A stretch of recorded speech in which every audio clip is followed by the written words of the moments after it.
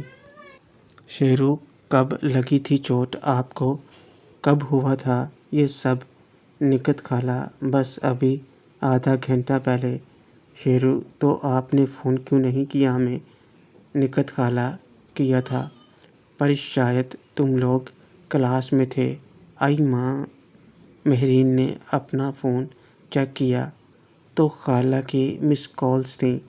تب ہم بائک سے واپس آ رہے تھے، شاید اسی لیے پتہ نہیں لگا۔ میں نے فوراً روحی کو فون کر کے خالہ کے بارے میں بتایا تو وہ بھی جلدی ہی آ گئی اور خالہ کو پین کلر کا انجیکشن دے دیا، ساتھ ہی اس نے ٹیوب بھی دی ان کی مالش کرنے کے لیے۔ روحی مہرین کی وجہ سے زیادہ دیر نہیں رکی۔ خالہ کو انجیکشن کے بعد کچھ ریلیف ملا تھا۔ میں ہوٹل سے جا کر کھانا لے آیا۔ مہرین ابھی بھی خالہ کے پاس بیٹھی تھی، وہ کچھ زیادہ ہی ٹینشن لے رہی تھی۔ میں نے اسے کھانا لگانے کو کہا اور خود خالہ کے پاس بیٹھ گیا۔